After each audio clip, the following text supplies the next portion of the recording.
ओम शांति। ओम शांति।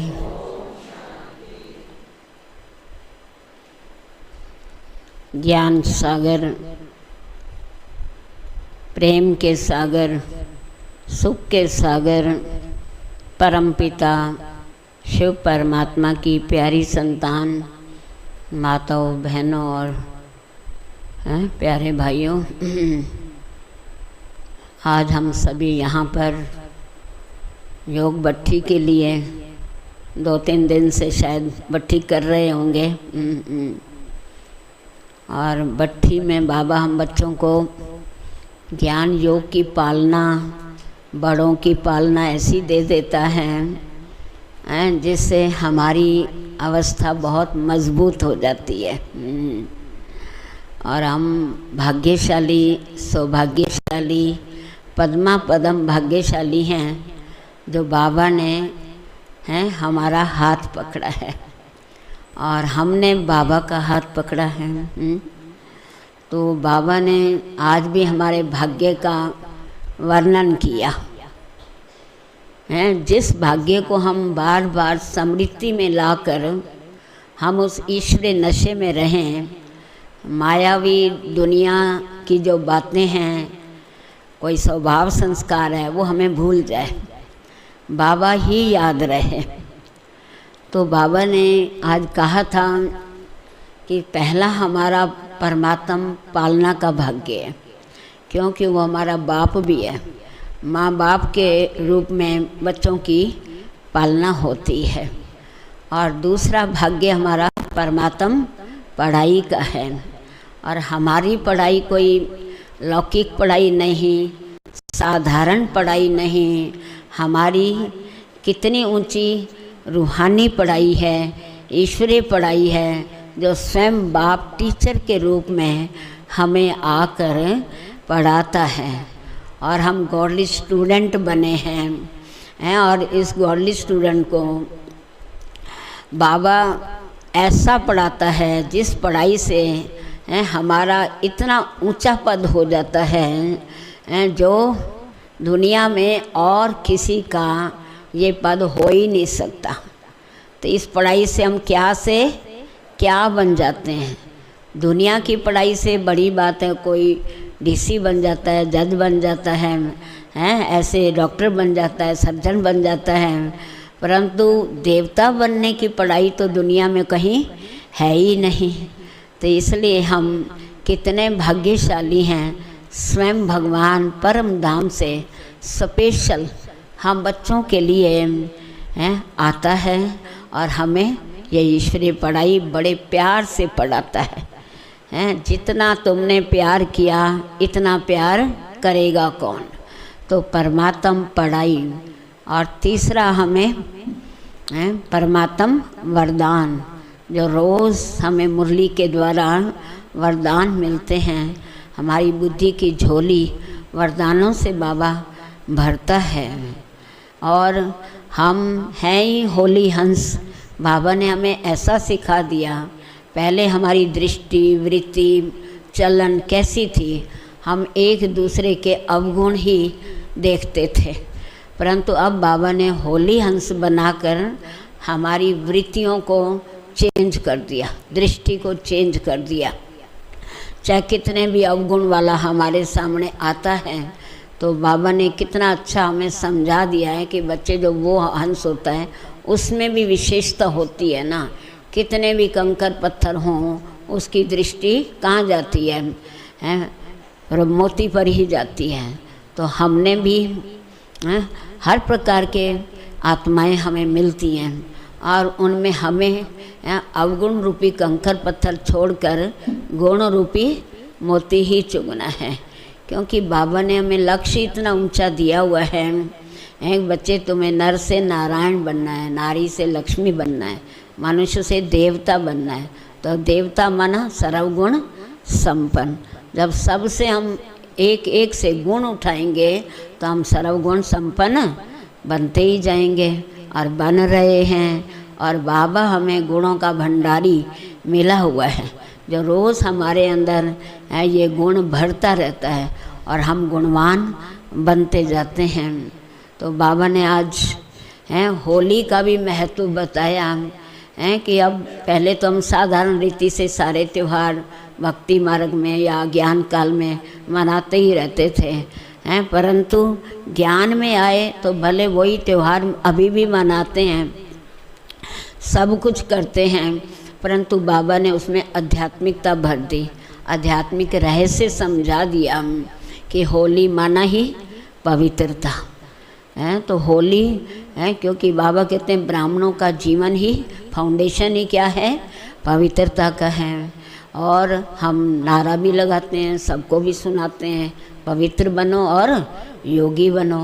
और पवित्रता और क्या है, सुख शांति की जननी है।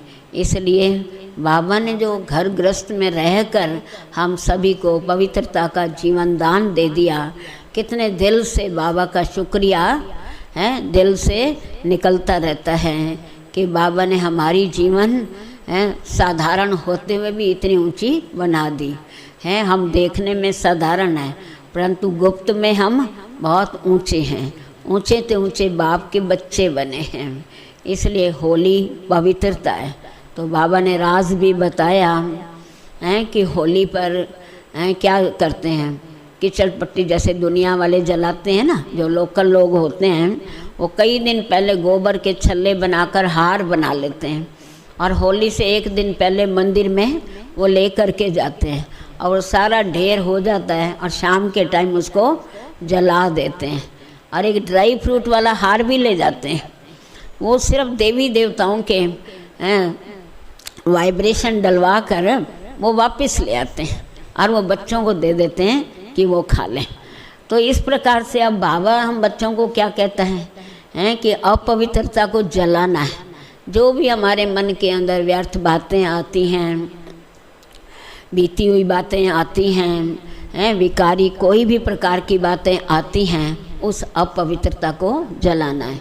क्योंकि बाबा ने जो हमें राज बताया पवित्रता का, मनसा वाचा कर्मणा का, दुनिया में किसी ने भी ये राज नहीं बताया। हाँ, ब्रह्मचर्य का थोड़ा बहुत बता देते थे, परंतु मनसा के विचारों में भी, संकल्पों में भी पवित्रता हो और वाणी के शब्दों में भी पवित्रता हो। कोई भी ऐसा दुख देने वाला बोल ना निकले, कोई रफ ढप बोल ना निकले, कोई कांटा ना निकले, कोई पत्थर मुख से ना निकले।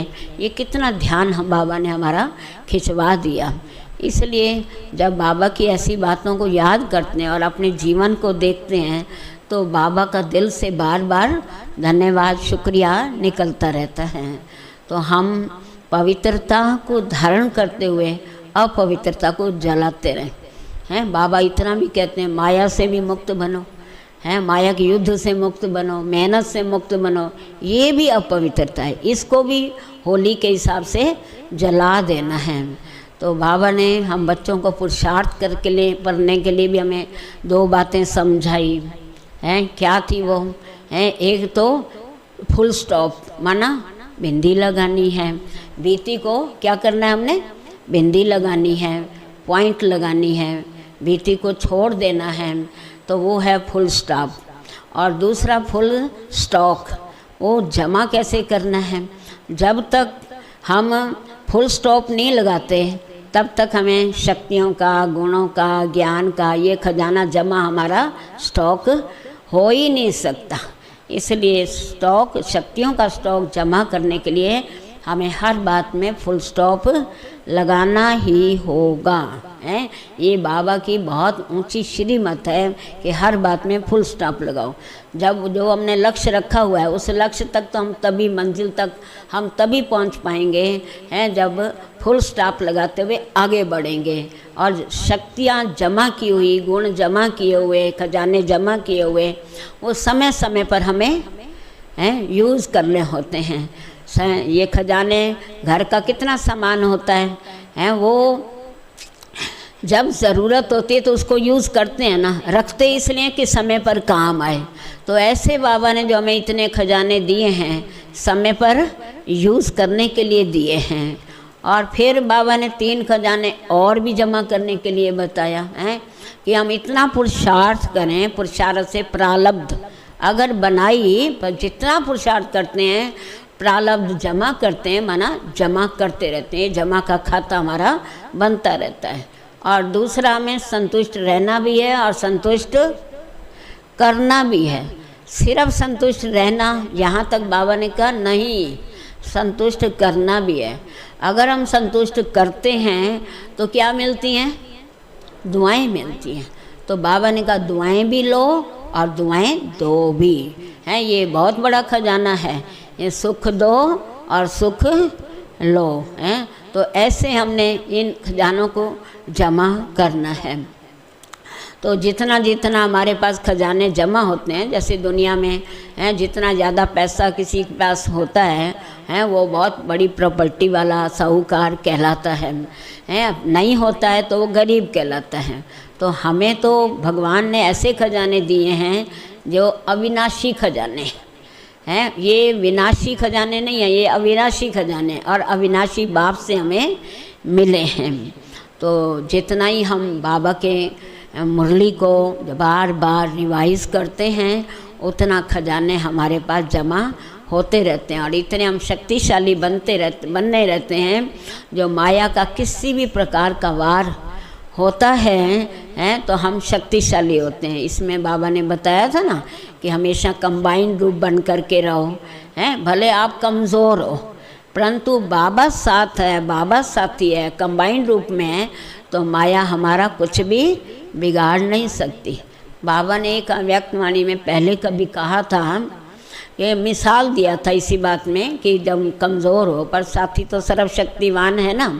कहा छोटा बच्चा होता है ना, वो अकेला है तो एक छोटा सा चूहा भी आएगा ना, उससे भी डर जाता है।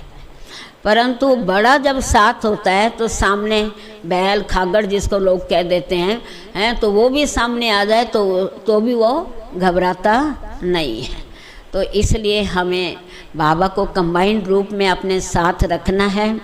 भले हम कमज़ोर हैं पर बाबा के साथ हम शक्तिशाली हैं, हम मास्टर सर्वशक्तिवान है। ये बार बार का जो अभ्यास है ये हमारी शक्तियाँ ही जमा होती हैं। इसलिए सूर्य भाई बार बार यही हर समस्या का हल ही इसी में देता है कि मैं मास्टर सर्वशक्तिमान हूँ। 100 बार 200 बार चाहे लिख लो, चाहे स्मृति में लाओ, बार बार ये स्मृति हमें क्या बनाती है? समृद्धि, हमें शक्तिशाली बनाती है। फिर माया कैसी भी हो तो हमारे लिए कोई बड़ी बात नहीं है। इसलिए बाबा कहते हैं जितने नॉलेजफुल होते हो तो उसके लिए पेपर कोई बड़ी बात नहीं होती है। तो हमें बाबा ने ऐसी नॉलेज दी है जिससे हमें हमारी शक्तियाँ इमर्ज होती रहती हैं। याद के ऊपर भी बाबा का हमेशा फोकस रहता है, क्योंकि 4 सब्जेक्ट में मुख्य सब्जेक्ट ही हमारा याद का है। 8 घंटे तक बाबा हम बच्चों को पहुंचाना चाहता है, बार बार कहता है तो हमारा ध्यान जाता है। 3 घंटे 4 घंटे 5 घंटे तक भी हम बाबा को चाहे कर्म योगी बन के, चाहे बैठ करके एकांत में बैठ करके याद करें। बाकी बाबा के बच्चे जो भी ज्ञान में चल पड़ता है बाबा का बन जाता है, तो उसका अनुभव सभी का होता है, सभी को होता है। कोई ऐसा बाबा का बच्चा नहीं है ज्ञान में चले और उसका कोई अनुभव ना हो। तो ऐसे ही हम 7वीं क्लास में पढ़ते थे और पिछले जन्म के कोई संस्कार होंगे प्योरिटी के, तो 7वीं क्लास में ही मन में ऐसा आने लगा कि शादी नहीं होनी चाहिए। लौकिक में 2 बहनें बड़ी थी, वो धन से संपन्न थी और दूसरी धन की कमी थी, उसको पति अच्छा नहीं मिला। दोनों ही कोई भी कारण से दुखी रहती थी। पर मैं 2 बहनों को नहीं देखती थी, मैं तो सोचती थी ये सारी दुनिया में बहनें मेरी ही बहनें हैं। पर आज दुखों का संसार है, हालांकि 55 साल पहले की बात है, इतने दुख भी नहीं थे, पर मैंने जो देखे वो मेरे लिए वही दुख थे बहुत। तो मैंने कहा नहीं, मुझे तो भगवान का बनना है, मुझे तो मीरा जैसा बनना है, मुझे तो कोई सेवा करनी है, मुझे दुनिया की तरह शादी करके उस बंधन में बंध कर नहीं रहना है। उस बंधन में बन जाओ तो समाज के साथ सब निभाना पड़ता है। परंतु फिर विचार आता था कि जाऊं तो कहाँ जाऊं, हैं, और कौन छोड़ेगा, परिवार वाले छोड़ते नहीं हैं लड़की को ऐसे। तो हम कितने धर्मों में मैं गई, 7वीं क्लास से 8वीं क्लास तक बहुत जगह मेरा जाना हुआ। राधा स्वामी में, निरंकारी में, जो जो जैसे सत्संग होते हैं सब जगह जाने, पर कहीं भी मन नहीं ठुका कि यहाँ रहना चाहिए, क्योंकि जहाँ मेरी संतुष्टि होगी तब घर में बोलूँगी कि मुझे शादी नहीं करनी और मुझे भगवान का बन करके रहना है।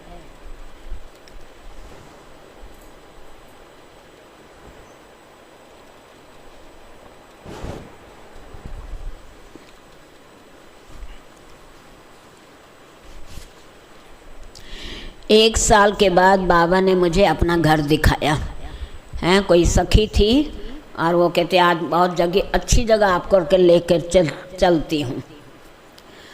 मैं बाबा के घर में आई और कई जगह गई तो सब जगह यही था कि वो गुरुजी बन के बैठे हैं और आप जैसे जो भी आते थे परिवार वाले वो माथा टेकते थे, उनको पैरों को हाथ लगाते थे, कोई चढ़ावा चढ़ाते थे, नीचे बैठते थे।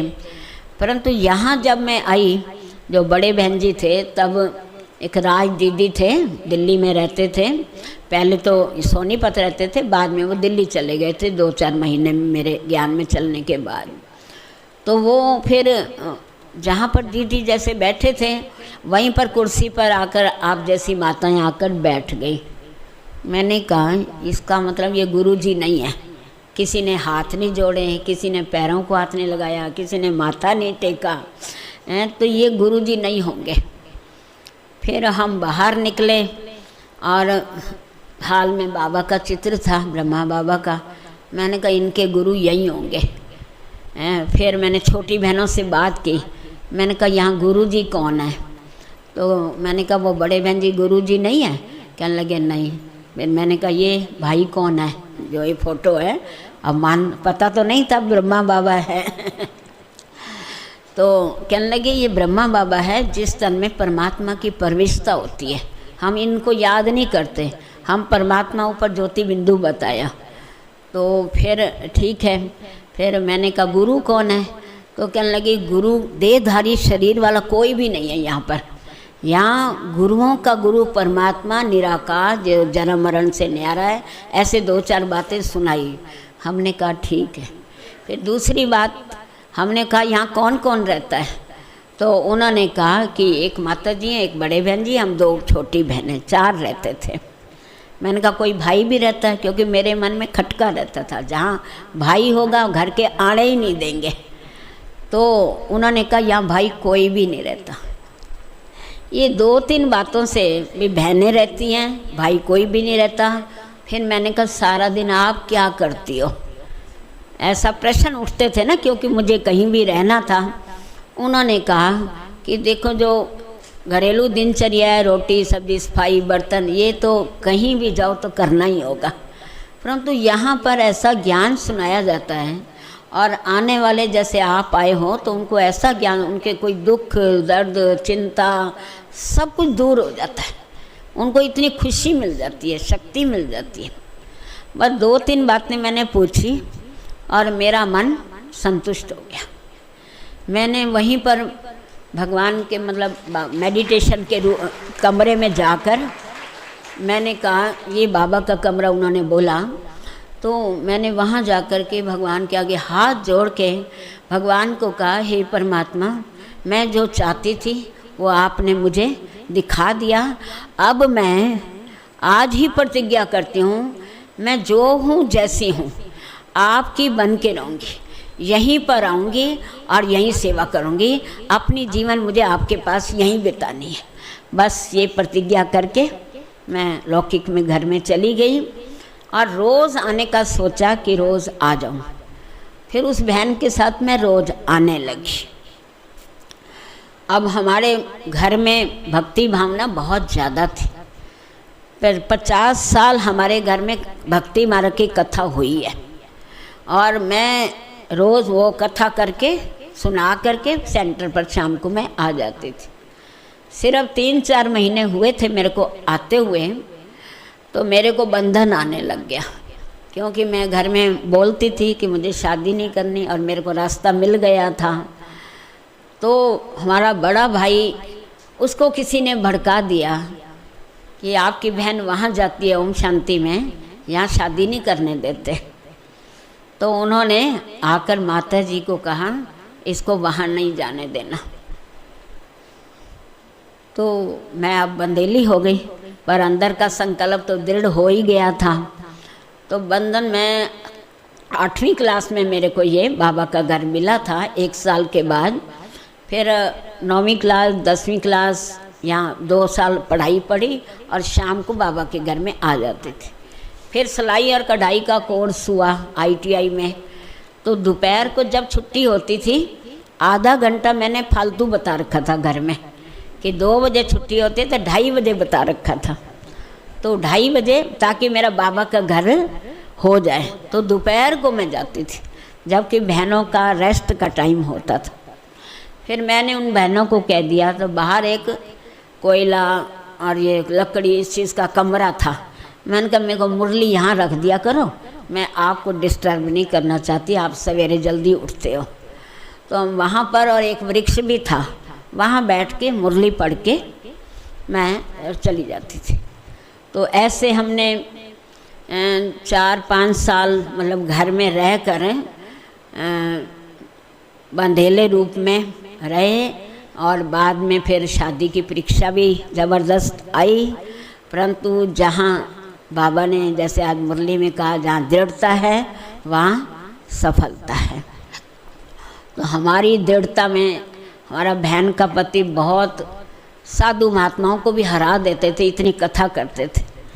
उन्होंने बहुत विघन डाले, बार बार कहें कि तेरा कोई अभी संन्यास करने का टाइम नहीं है, घर बार छोड़ने का टाइम नहीं है। मैंने कहा ना मैंने संन्यास करना है, ना संन्यासने वाले कपड़े पहनने हैं, ना मैंने घर बार छोड़ना है।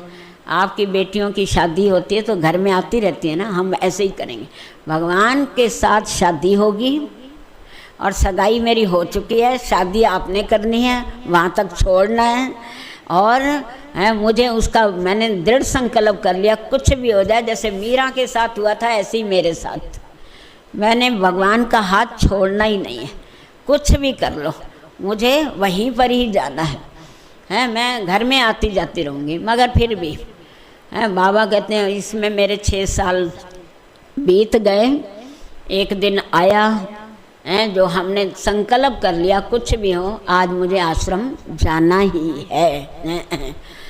तो फिर धीरे धीरे माँ बाप के मन में आ गया कि ये नहीं मानती है, तो कोई बात नहीं। उन्होंने एक बात कह दी, उन दिनों में अंधेरी रातें थी, जैसे पूर्णमासी और अमावस की रातें होती हैं ना, तो ये दिन रुक जाओ। तो मेरे मन में तसल्ली हो गई कि हाँ अब ये तैयार हो गए हैं।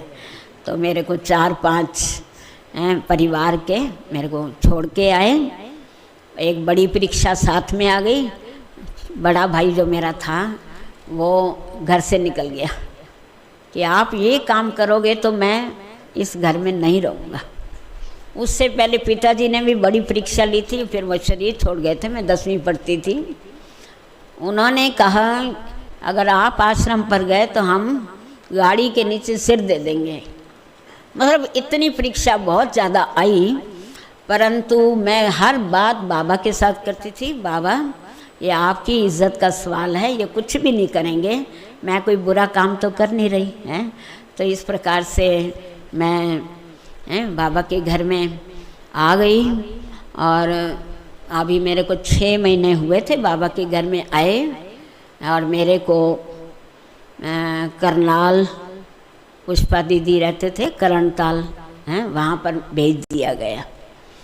और वहाँ उन्होंने 2 महीने मेरे को रखा, और उसके बाद उन्होंने भिवानी में भेज दिया।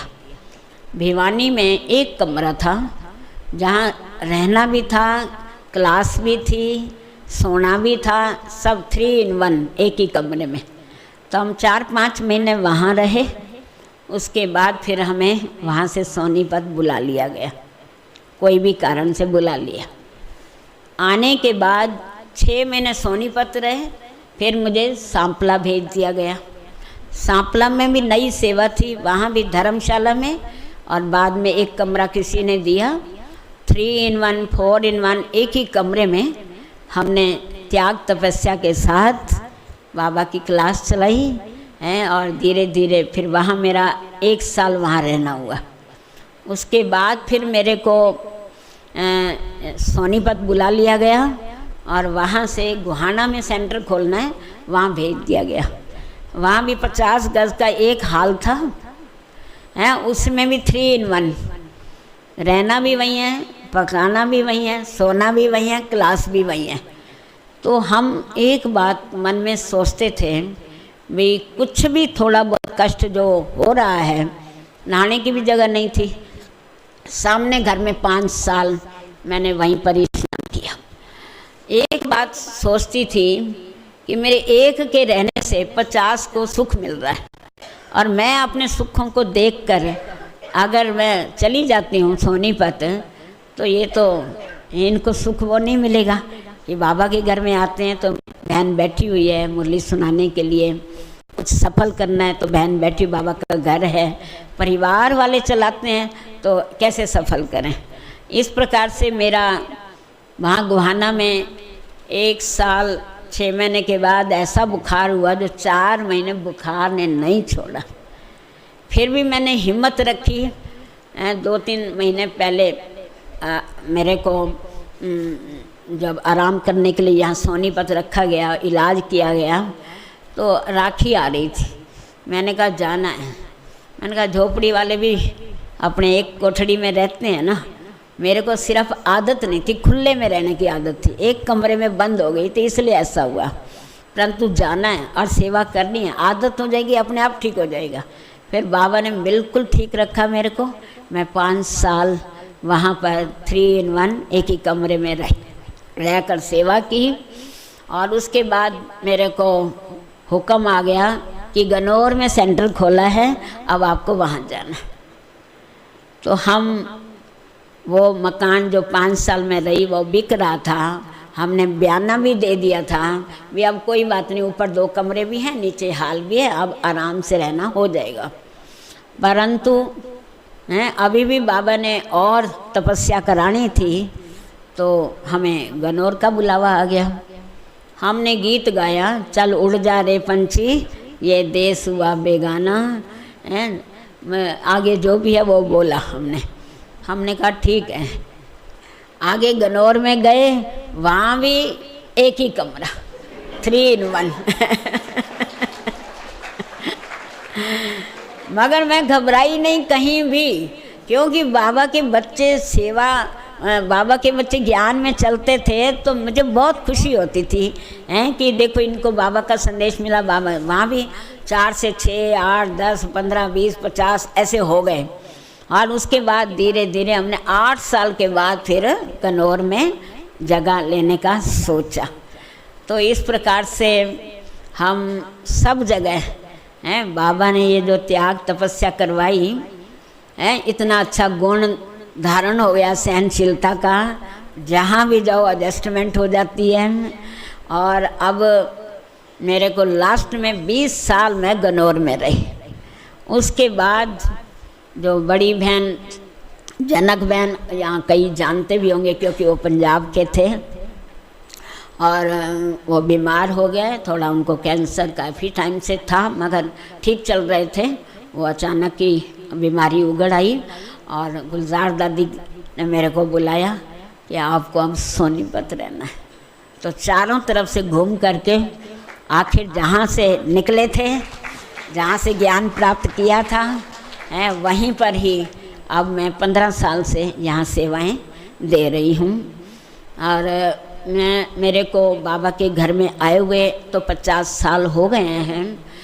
अभी मैंने गोल्डन जुबली इधर मनाई थी, शायद कोई आया हो तो कोई पता भी नहीं है। तो बहुत बहुत सुख से, खुशी से बाबा के घर में हमने अपनी सेवाएं दी हैं और सदा देते रहेंगे। आज आपके पास मिलने का मौका मिला है, उसके लिए मैं दीदियों का धन्यवाद करती हूँ। हैं जो हम सभी हैं आपस में मिले हैं और क्योंकि दिल्ली ज़ोन में तो हम सदा जाते ही रहते हैं और पंजाब ज़ोन का भी मिलना जुलना बहुत बातों में, जैसे जनक बहन जी थे ना पंजाब के, तो अमृतसर भी ले गए, हरगोबिंदपुर भी ले गए, ऐसे अम्बाला भी ले गए, ऐसे कई जगह पर ले कर के गए थे।